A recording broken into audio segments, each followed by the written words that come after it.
के जमीन में लगवाया है, जहां 12 एकड़ जमीन सरकार को अर्जित करना पड़ा है। घराड़ी में सड़क जाम कर रहे हैं। अभी हमारे कार्यकर्ता समस्तीपुर मुसरी घराड़ी में सड़क जाम कर रहे हैं और हम आप लोगों के माध्यम से बिहार के तमाम लोग जो सामाजिक और राजनीतिक सरोकार को रखने वाले लोग हैं, उनको हम आमंत्रित करने आए हैं और उन लगवाकर यह भी आरोप लग रहा है कि माननीय मंत्री ने अपने संबंधी के जमीन में लगवाया है, जहां 12 एकड़ जमीन सरकार को अर्जित करना पड़ा है, जिसमें सरकार के राजस्व की ज्यादा हानि हुई है। इस संदर्भ में लगातार हम आंदोलन करते रहे हैं। जब अभी मैं आपके सामने बात कर रहा हूं, इस समय हमारे कार्यकर्ता मुसरी घराड़ी में सड़क जाम कर रहे हैं। अभी हमारे कार्यकर्ता समस्तीपुर मुसरी घराड़ी में सड़क जाम कर रहे हैं और हम आप लोगों के माध्यम से बिहार के तमाम लोग जो सामाजिक और राजनीतिक सरोकार को रखने वाले लोग हैं, उनको हम आमंत्रित करने आए हैं और उनको हम बताने आए हैं कि KSR को बचा लीजिए। KSR का बचना पूरे समस्तीपुर ही नहीं, पूरे मिथिलांचल के संस्कृति और शैक्षणिक सभ्यता को बचाने जैसा है। और ये पद यात्रा संभवतः बिहार के इतिहास में पहली बार होगा कि कोई व्यक्ति, कोई सामाजिक कार्यकर्ता का जत्था किसी जिला मुख्यालय से चलकर और राजधानी आएगा और अपने मुख्यमंत्री से, नेता प्रतिपक्ष से और महामहिम राज्यपाल से मिलकर और वह मांग करेगा कि जो पहला सर्वे था NHI का, उस पर रहे। इस बीच में इंडियन एक्सप्रेस ने एक खबर छापी थी जिस पर काफी बवाल हुआ था। उसके बाद मैंने NHI के पदाधिकारियों से बात किया कि भाई आपने जो स्पष्टीकरण जारी किया है ये तो गलत है। ठीक मेरे बात करने के 1 घंटा के बाद NHI ने अपने स्पष्टीकरण को अपने ट्विटर अकाउंट से और सभी सोशल मीडिया से विड्रॉल कर लिया। मैं आपको ये बात स्पष्ट तौर पर कहना चाहता हूं कि आज कोई बड़ी से बड़ी घटना हो जाती है, NHI की कान पर जू नहीं देखता है। और आखिर क्या बात हो गया कि एक बार इंडियन एक्सप्रेस ने खबर छापी और 24 घंटा के अंदर में NHI को स्पष्टीकरण देना पड़ गया। इसकी वजह यही है कि उस पर भी राजनीतिक दबाव है और राजनीतिक दबाव में NHI काम कर रही है। ये हमारा मुद्दा है। इसका प्रेस नोट आप लोग को दे दिया गया है। कोई भी आपके पास सवाल हो इसे संदर्भित आप पूछ सकते हैं, मैं जवाब देने कॉलेज का कितना हिस्सा प्रभावित हो रहा है इस रोड से?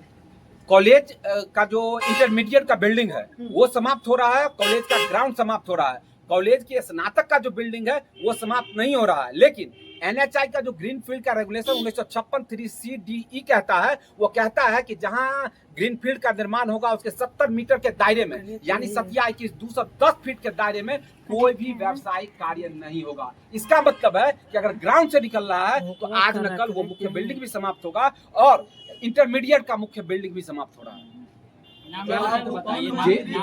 मुख्यमंत्री का नाम मैं तो सीधे तौर पर कह रहा हूँ, पूरे सरेआम सरारंजन में इस बात की चर्चा हो रही है जो कथित तौर पर इसमें माननीय उप मुख्यमंत्री विजय कुमार चौधरी के संबंधी की जमीन जा रही थी, जिसको बचाने के लिए उन्होंने अलाइनमेंट को चेंज कराया है। ये मैं नहीं, पूरा सरारंजन, पूरा समस्तीपुर दबे जवान नहीं खुले आम चर्चा कर रहा है। इस बात के लिए मैं मांग करता हूँ कि आप SIT, रिटायर्ड हाई कोर्ट के जज के नेतृत्व में आप SIT का गठन कीजिए और दूध का दूध और पानी का पानी कीजिए कि क्या सही में माननीय उप मुख्यमंत्री विजय कुमार चौधरी के रिश्तेदार की जमीन इससे प्रभावित हो रही थी या नहीं। इस बात की भी जांच होनी चाहिए स्पष्ट तौर पर कि कोई संवैधानिक पद पर बैठा हुआ व्यक्ति किस तरीके से अपने राजनीतिक पद का इस्तेमाल करते हुए और NHI के रूट का अलाइनमेंट चेंज करवा देती है, जिससे 1981 में स्थापित KSR कॉलेज बर्बाद हो रहा है, टूटने की कगार पर। आप जिस ग्रीन फील्ड एक्सप्रेसवे की बात कर रहे हैं उसका तो नोटिफिकेशन पहले ही हो चुका था NHI के द्वारा। मैं फिर कह रहा हूं कि मैं ही नहीं, पूरे सरारंजन के लोग किसी भी विकास कार्य का इस्तकबाल करते हैं, स्वागत करते हैं। विकास कार्य होना चाहिए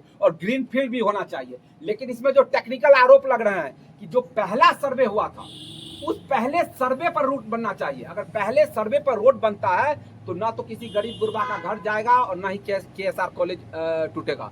लेकिन चूंकि उसमें कहा जा रहा है कि कथित तौर पर माननीय उप मुख्यमंत्री के रिश्तेदार की भूमि आ रही थी, उसको बचाने के लिए दोबारा सर्वे करके और अलाइनमेंट को चेंज किया। क्योंकि आप सरारंजन से हैं तो आपको कोई आंकड़ा है कि विजय कुमार चौधरी जी के कितने परिवार लोग वहां पर रहते हैं और कौन से घर के उनके परिवार के सदस्यों के? उनका घर नहीं है सरारंजन, उनका घर उजियारपुर विधानसभा में क्योंटा में है। हम कह रहे हैं उनके संबंधी का, और जी उनके संबंधियों का कह रहे हैं कि स्पष्ट तौर पे इंडियन एक्सप्रेस ने भी इस खबर को छापा है। और इंडियन एक्सप्रेस ही नहीं, सरेआम इस बात की चर्चा है कि उन्होंने अपने संबंधी की जमीन को बचाने के लिए, और इंडियन एक्सप्रेस ने खबर में यह भी कहा है कि संबंधी का नाम बॉबी ईश्वर है।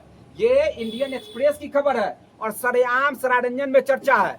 कभी आप लोग जाइए और देखिए कि पहले सर्वे में सही में उस रूट में उस व्यक्ति का जमीन आ रहा है या नहीं आ रहा है। इसको लेकर अगला कदम क्या होगा आपका? कदम ये है कि 16 अगस्त को बिहार के इतिहास में पहली बार किसी जिला मुख्यालय से पैदल यात्रा करके राजधानी पटना पहुंचा जा रहा है।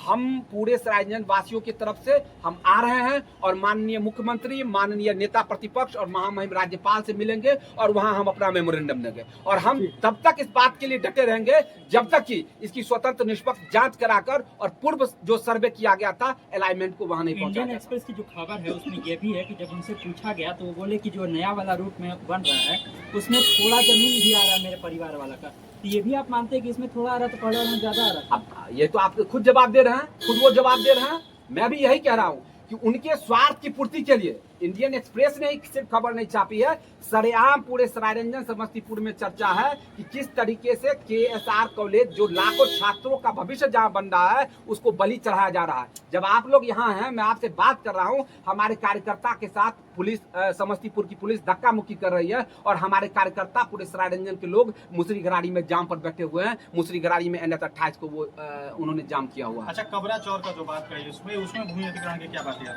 कबरा चौर में सबसे पहले सरायरंजन में पावर प्लांट लगना था।